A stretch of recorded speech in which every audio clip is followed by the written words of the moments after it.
All right, welcome to this episode of the Industry 45 Podcast Show. I'm your host, Shane Christopher Neal. You can check out the Industry 45 Podcast Show each and every week. GiantTV.ca is our website. Also, GiantFM.com, Giant TV Niagara on YouTube. And thanks to my friend Joel Knappen, also at musiclifemagazine.net as well. So today, maybe this is quite appropriate, I don't know, but this show is being recorded on St. Patrick's Day, March the 17th, and I'm speaking to a singer who was born in Dublin, Ireland, and has a brand new album out, and, you know, we're going through real tough times, and our world has kind of been shaken, and ironically, the album is called Shake the World. Maybe he knew something we didn't. Robin McAuley, the lead singer of the band Black Swan, joins me. Jeff Pilson is in the band. It's a super group for sure, from Foreigner and Dokken. Reb Beach from Whitesnake, Winger and Dokken, and one of my favorites of all times, Matt Starr, playing drums. Of course, he's the drummer of Ace Frehley. They released Shake the World on February the 14th, Valentine's Day. They got some really cool singles out. The title track is a great tune. Big Disaster, another great tune, and I'm a sucker, you know, for that 80s rock ballad. And if you love 80s rock ballads, you have to make sure you check out Make It There. Again, the band is called Black Swan. The album, Shake the World, it came out February 14th. Joining me today on the Industry 45 Podcast Show, lead singer Robin McAuley. You're listening to the Industry 45 Podcast Show with Shane Christopher Neal on Giant TV.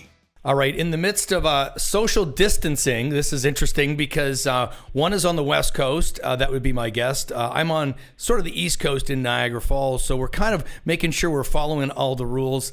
I welcome to the program Robin McAuley, lead singer of Black Swan, and it's St. Paddy's Day, and I just put this together this morning, and I'm talking to a guy from Dublin, Ireland. Welcome to the show.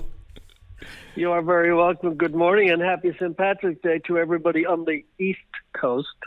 I know it's a big thing over there, but I think this is historical today, not just here in the U.S., but Ireland has shut down all St. Patrick's Day parades, and the pubs are closed. Now, there's a... I was going to say, how would you normally celebrate? How would you normally celebrate, like your St. Paddy's Day? Typically Irish, you got to have... You got to have the cupboard full of drinks, ready for all atrocities. We do that every day here in Niagara, not just St. Paddy's Day. I know, right? But, right. I know. I think it's interesting too, as I looked at putting this interview together, and I'm thinking, the album is called "Shake the World," and you have a single called "Big Disaster," and I thought, did Robin know something? Before the rest of us, cause... I have a great insight, and it is pretty ironic that "Shake the World" being the title of the record, and was the first single followed by "Big Disaster." And I remember when Jeff and Reb had sent me, right at the beginning when we decided that we'd give this a shot, see what happened. And so they sent me some music, and I went, okay, here we go. Let's see what comes out of this. So I started writing, and I came back into the studio, Jeff's studio, with Reb and Jeff, and I said, okay, this is what I have for the first offering. And I started singing it down, and the title was called "Big Disaster," and Reb stopped playing, and he goes, "Really, dude? This is the first time we've worked with. This is the first time we've worked together. And you come in here with a title, "Big Disaster," and he goes, "I know, yeah, right." And it kind of went on. "Shake the World" was actually pretty much the last song that was written, and really? And we kind of were in that sort of social awareness mindset, and we don't get into the politics of it, but you can't help but make a dig at it here and there, and it kind of just, the whole thing took shape basically as that. And yeah, it's a strange irony how things have materialized since we dropped that one on Valentine's Day.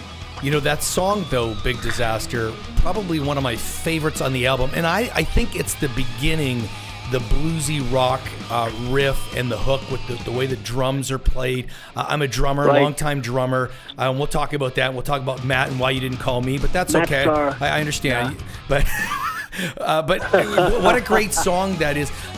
Let's talk about the beginning, though. So this was a project that Jeff Pilson, who, by the way, I just saw in Vegas a couple of weeks ago, not even, maybe a month ago. Right. Him and the head of Frontiers, Serafino, had a conversation, I guess. Is that how this started? And did he and they already have you in mind, per se, as the singer of what would be this band? Serafino had called me personally probably about 2 years ago. And he goes, I really want to have you on the label. And you're one of the few people who's not on the label. And I remember saying to him, I'm not taking this personally. And, I was busy. I do a Vegas show as well. I work 5 nights a week in Vegas, which just got closed down also in the midst of this madness. And I've been there going into 7 years with a classic rock show called Raiding the Rock Vault. And we've amassed almost 1,500 shows in that time. And Serafino called me, and I went, I'm going out with Schenker for the Schenker Fest tour, and I still have this 5 nights a week thing. I don't know how I'm ever going to find the time to do it, so we kind of put it on the back burner. And then about a year ago, Pilson's on the phone to me, and Jeff and I go back a long, long time. Jeff was actually my best man at my wedding. Oh, wow. 27 years ago this October, so we have a long history. He also played on the last McAuley Schenker studio album. So Jeff and I have a great history, a great friendship. And he called me and he said, we just came off the road with Whitesnake. Serafino really wants you to make a record. And I went, yeah, we've already had this conversation. And he goes, well, no. He said, this is more of a band project. And I spoke to Reb on the Whitesnake tour. And Reb said, as long as we can get some good tunes together, I'm in. So he said, what do you think? And I went, let's do it. I said, as long as you're playing bass. And he goes, no, I'm not playing bass. I have a couple of guys lined up to play bass. And they're going, well, there you have it. See ya, bye. And he goes, no, seriously. And I went, no, dude, come on. I said, you're just going to be writing the songs together with us. You're going to be putting down a guide bass, and then you're going to have somebody come in and play what you already played better than they're going to play it.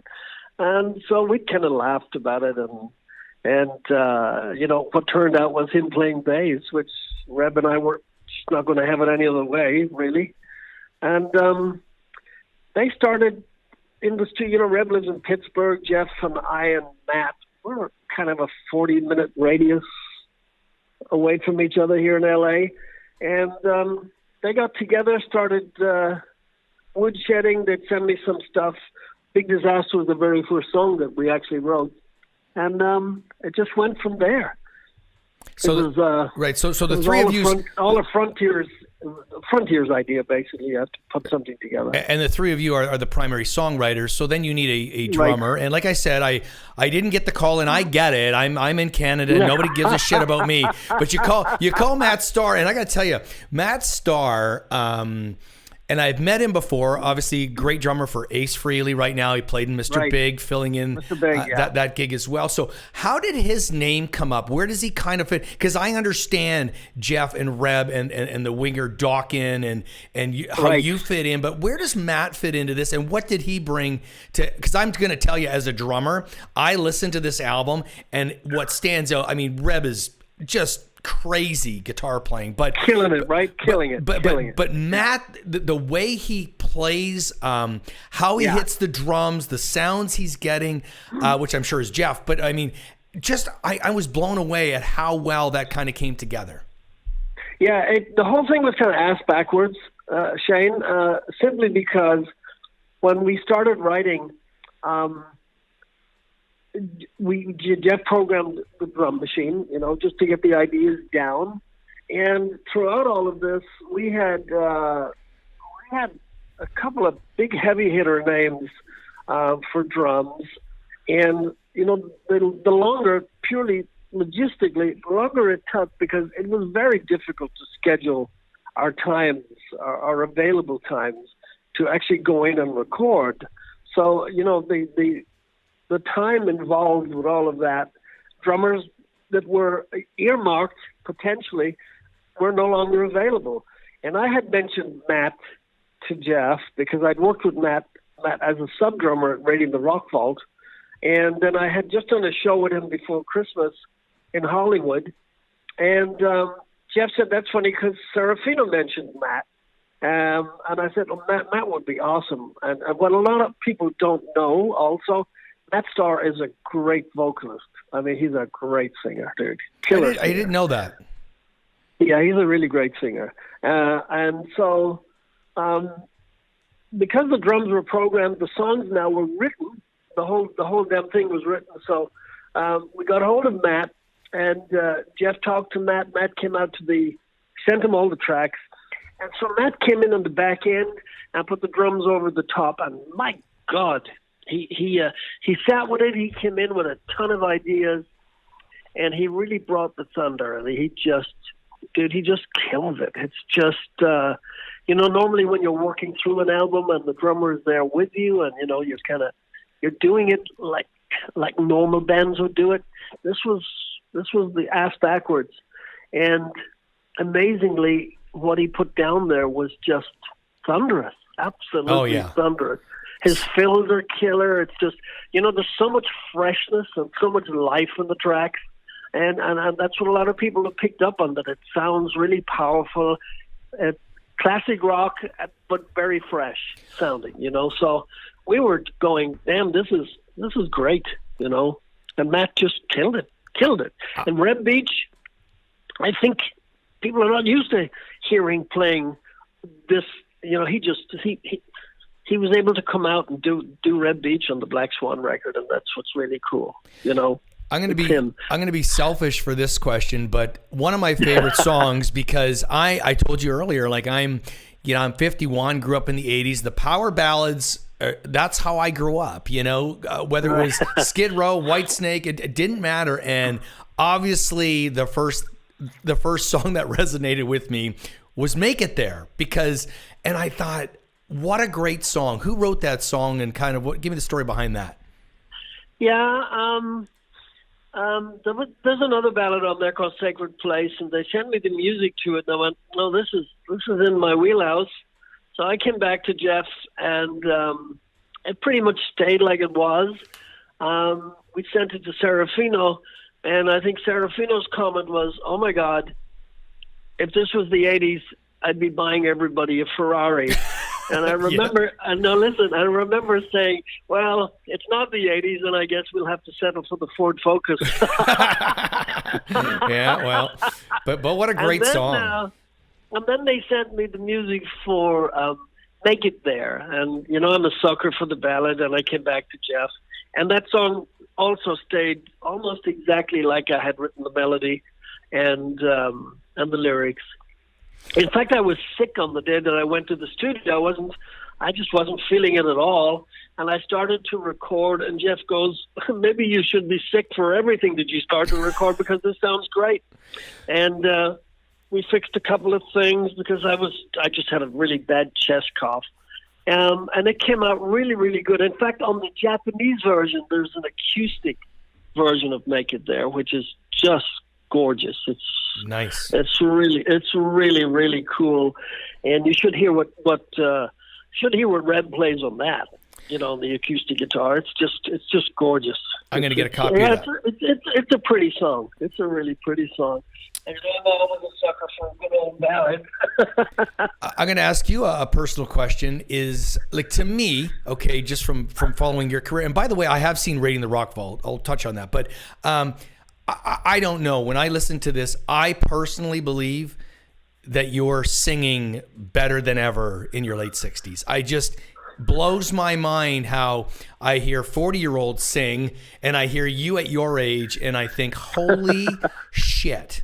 Would you agree with me? I mean, you've sang with Survivor. Obviously, you're doing the Raiding the Rock Vault. You're McAuley Schenker. But this, to me, every song, you knock it out of the park. Yeah, I was kind of in my element on this one because, I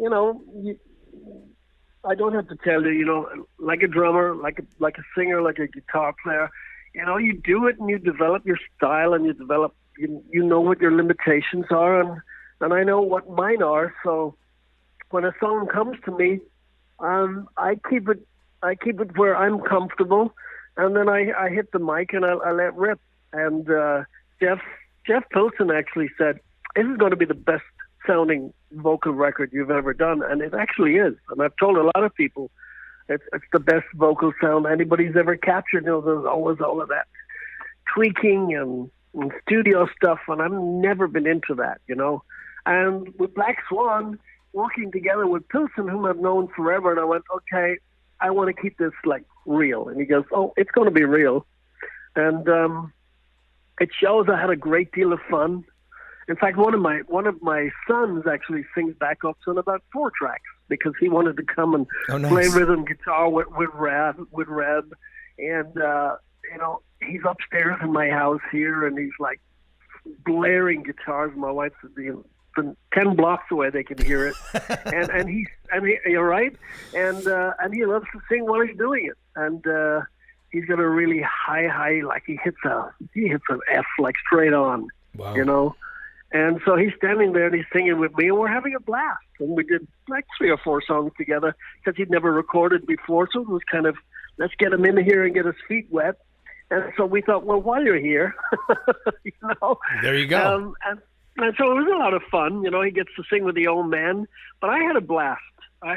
Well, you can tell, though. You can tell by listening to it. When you listen to something and say, when they recorded this, they were having a good time. And I watched the videos, all the videos, too. And same thing. It seemed like a really cool vibe, and you guys were just having a lot of fun. It's a great vibe. And, Jeff has a really old Neumann U67. And I'm habitually will use the 87. And so he set up the 67, and I got going, and he goes, oh, shit. Now he fell in love with the microphone. Now what am I going to do? And that was it. It was a one-timer, and I went, oh, man, I just love this thing because you can hit it, and it captures all of the vocal embellishes. You can get all those little embellishments. I can make it really raspy. I can keep it clean, and this mic was able just to take it full on and capture all that. And I went, this is fun, I'm going to ask you a 2-part question. First of all, what are you most proud of, if there is one thing, of this record? And secondly, if you had to go back and change something, because now you've had plenty of time to listen to it, criticize it, critique it, what would you change? Oh boy, I don't know. Never really thought about that because I like the way it turned out. I love the production. That was a big deal with me and Jeff. And I went, it's just, people are not going to either want to hear something or they'll go, okay, let's see what they've done. So I wanted a finished product. I say we all did, but I particularly wanted a product that, would pull me out of that criticized area with the McAuley Schenker thing. Oh, it's too poppy and it's no longer Michael Schenker and all that sort of stuff. So I wanted something that I could get my teeth into and go, okay, here it is, stands alone all by itself, right, and with a bunch of different players. And I think that's what made me the happiest because Red stepped out and, he wasn't under the Winger or the Whitesnake banner. It's Reb Beach, and he absolutely killed it. And his tone, his melody, the riffs, and Pilson is, as long as I've known him, he operates on 10 all the time. Yes. He is full on all the time. His energy level is bar none. He's just great to work with. He's a wonderful person. And Matt comes in and the job was done. And so I don't know if I would change anything because as we progressed through it, every day was fun. We were just having a blast. So I don't think I ever came home and said, I wish I hadn't done that, right. Or whatever. And then you move on, and if there's something new that we need to do, we'll do it next time, So speaking of next time, though, so was this a one-off for Frontiers? How did this? I sincerely hope not. No, it's a couple of albums in. The $1 million question, of course, Shane, is, you guys will probably never tour because most Frontier bands are put together and all that sort of stuff. And while most of that is true, because as soon as Reb gets done with Whitesnake, Winger ties him up. Right. Foreigner plays forever. Yeah, of course. And it's really funny because at one point Matt had sent text messages to everybody because there was a bunch of bands who just wanted to come along and go out with Black Swan. And so there was one reply from Reb that said, "Sorry, I'll be really busy with Winger immediately after the Whitesnake tour." And then there was another text message that came in. That wasn't me. That was Kip. He's standing looking over my shoulder, texting. Oh, look at that. And that's the kind of stuff that's been going on. So, and ironically, last Friday, Schenkerfest, we were supposed to go to Japan. We actually have sold-out shows that had to be canceled. But at the same time, Whitesnake were supposed to be there at the same time, so they had to cancel also. Right. And then I get all these calls, well, since Whitesnake is not working and Schenkerfest is not working, how about you guys do some work with Black Swan? And I'm going, oh, there's nobody working, dude. The world is not working. You got that right. So, Jeff, I think, starts to slow down with Foreigner sometime around the middle of September, I think he said. And then we take a look at it, see what happens. See where Reb's at, and we would love to get out there and as Reb actually said, it has to. You can't just do one show because there's so much work that goes into rehearsing, etc. Plus, as you well know, you can't just go, okay, I'm ready, let's go play. This stuff takes time to put together. Yeah. And promoters, and there's a bunch of promoters just chomping at the bit wants to have Black Swan on their roster. Well, and all I'm telling you though, if Matt is still busy and you're playing in Canada, I'm available. I know the songs now. Dude, I have your number now. I have your number. I'm going to ask you a music industry question because this is kind of an industry show at times. But you go to do this album, and through the years that you have been a singer songwriter, you've made money from album sales and from tour sales. And so with this album, probably don't make a lot of money from album sales. Doesn't happen. No. A lot of things get streamed. I'm assuming Frontiers fronted money for you to do it because you'd have to get something. How have you looked at the music business now for you? Or are you at that point at your age and your point in your career where you say, you know what, I'll take a lump sum from a label and we'll deal with whatever after that. I'm not looking for album sales. Or how do you think of the music business today? There just is not the advances that there used to be. And there just isn't. And if there are, they're certainly not coming down the pipeline to me. We get a fee that we agree on, and out of that comes the full production, and you give away most of everything that you have. Right. There's no publishing anymore. There's none of that sort of stuff anymore, which is a great shame, maybe. Because you go, oh, what a waste of a song. Now what's going to happen to my song? I mean, it would be great if they could use some of the good songs for movies or something, as opposed to just let the songs get lost somewhere. You're done with it, and there you go. Thank you very much, and goodbye. And nobody will ever hear it again. And no, you don't get those big advances that we're supposed to cover production and you pocket the rest of the change and all that sort of stuff. That doesn't happen either. The big tour advances, when a band could go out and bring in whoever they chose, now you have to have these, and have done for a long time, these huge package deals that makes it appealing to the general public that they want to go and see all their favorite bands on the same bill. Yep. The industry has definitely changed. The money is not there. You don't have to have the big studio, of course, anymore. The home studios are better than ever. People used to call it garage band. It never really was a garage band. It was a good way to look at it. But those garage studios are pretty awesome, So, I hear you 100%, and I assume this is a reason, though, why very smartly on your account that you do Raiding the Rock Vault in Las Vegas, right? Because it is a production. I mean, other than what's happening in the world today, up until this point, it's been an ongoing production and source of income, right? As a singer. Yes. And we started that as a result of a 3-minute sizzle. We used to play 6 nights a week. The production used to be massive when we started, and over the 7 years, it's gotten smaller because so many other companies saw what we were doing and jumped on the bandwagon. 100%. Yep. And then you get the saturation point, and you're going, okay, I don't need to go there because I can go here. Ironically, again, on the same subject, there was not much classic rock when we went to Vegas in 2013, March of 2013.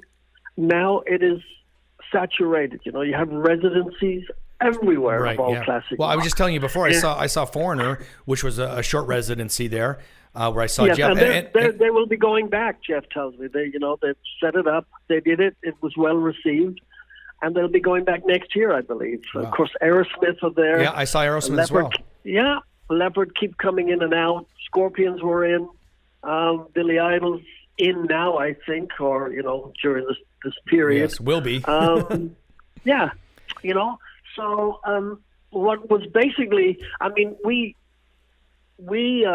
we came up against Rock of Ages, which was backed by the movie industry because of the movie, and it was very competitive until people came to see our show. They went, wow, no backing tracks, bigger production, and the real deal, as they called it. With Howard Leese and Doug Aldrich was in, Tracy Guns was in, Jay Shellen was in. It was we had John Anderson in guesting, we had Bobby Kimball, we had who else did we have? And Mickey Thomas from Starship. Oh my God, it was huge. But again, Vegas being like it is, it's an animal that's forever changing. Its colors.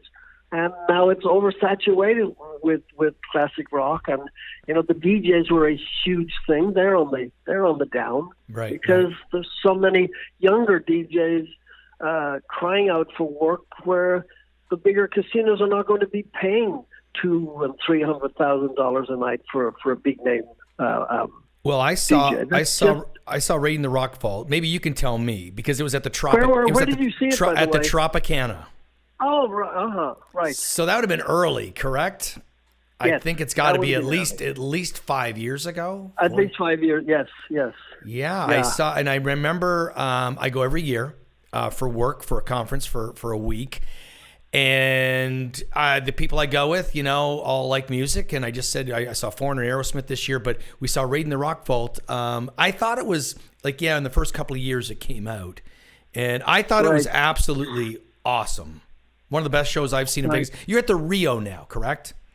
We're at the Rio since January. It's a much smaller venue, not at all. And the show has been streamlined much more because we don't have the room for the dancers like you probably saw. That's right. It was a huge all the little vignettes and all that sort of stuff. It was a big production at the Trop, same as it was when we were at the LVH beforehand. So all of that's gotten scaled back over the years, and we're surrounded by other bigger classic rock band names. Journey was another one that came through and continues to come through. So that's what you're up against, when we're talking about the industry. Everything sets the tone, no pun intended, and then, everybody goes, oh, that's a great idea. Let's do that. Let's do that. No, it's true, Shane. I know. Then I sort of sidetrack over to Schenkerfest that 4 years ago started with all of the original singers in the lineup, covering Graham Bonnet, Gary Barden, and Mike period, and then Michael added Doogie White from his Temple of Rock period. So now you ask the question, and the promoters loved it. It's a 2.5-hour show, straight through, no breaks. Schenker playing at his best ever. And it's only a matter of time before the promoters are going, okay, what other bands can we look at that will bring in past singers or guitar players or whatever? So sooner or later, everybody jumps on the bandwagon, and then makes it just old hat, if you like. It's not new anymore. So everything has its day in the sun. The industry is very good at building up and shooting down in the one breath sometimes, and that's just the way it goes. Do we all live large? I just saw a great post from Jeff Scott Soto with his Sons of Apollo that had to pull the plug on a few things, and he made a very long statement about how everybody has a preconceived idea that as a musician, you must be living large. I mean, you must be, because that's the preconceived idea, right? And it's not at all the case. I mean, I'm in my 60s and I'm still working. So I was going to say, you've had a great career. If I was living large, I'd be out there pruning the roses. I'm going to ask you one final question, because I've kept you long enough, but I do want to know, you were in Survivor. I'm a big Survivor fan from 2006 to 2011. Just real brief, what did you take away from that experience? Such great songs. Oh my God! I mean, everybody knew the radio hits, obviously, but talk about that a little bit, real briefly. Yeah, Survivor came about. I'll be very quick. I go all the way back to 2014 when I wrote an album with Frankie Sullivan that became a solo album for me called Business as Usual. It was released only in Japan. So as far back as 94, Frankie had approached me to sing with Survivor. I told him that they didn't want to hear me, they wanted to hear Jimmy Jamison, which in my opinion, even to this day, I still stand by. I don't personally like original singers being replaced. I like the original lineups because that's who I listened to. That's what I liked to hear. So I refused at that point. When I eventually did go in there, Frankie was having his problems with Jimmy because there were always somebody suing somebody for something. And so I did it. The catalog is just phenomenal. Oh my God, the songs are just so awesome. My biggest fear was always, I don't sound like Jimmy Jamison. Maybe I could turn on a little bit of a Dave Bickler for some of the stuff for the earlier albums, but definitely not a Jimmy Jamison. How could you compete with Jimmy Jamison? So I always felt the pressure of when people hear me singing High on You or The Search Is Over, what are they going to be thinking? It turned out to be okay. I wish the band would work more. They don't work very much. Right. They don't work very hard, which is a shame. Would you still sing with them now if they asked you to? I'm sorry? Would you still sing with them now? Like if they asked you to? If they asked me to? Yeah. I always had a great relationship. I loved singing those songs. I thought the songs were just... Oh, yeah. The songs 100%. were the band. The songs were the band, And My God, Can't Hold Back, High on You. Poor Man's Son was one of my favorites, which is actually a Dave Bickler song, That era was terrific, a little bit more edgy than the poppier stuff. Oh my God, if I have a chance to sing good songs, I always love a good song. So that's kind of my. I don't think it'll ever happen. I don't see there's any reason for it to happen. They have a but you know what I mean. I know what you mean. Yeah, they have a young kid in there, and I think he was promised the world, and I think that might have fallen short because I don't see that they do much work. Well, listen, you do a ton of work, and you got a great album out, Shake the World with Black Swan.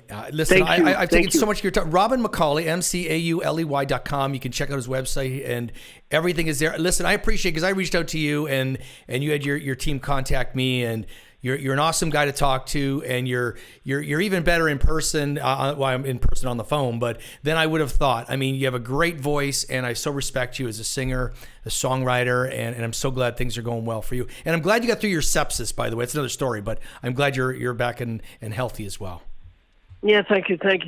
And I will call you if we need a drummer. Thank you. I can put this somewhere in my resume. I could be the drummer one day with Black Swan. I appreciate your time so much. I appreciate that, Robin. God bless you, my friend. All right, and thank you. Happy St. Patrick's Day again. Thank you. You too.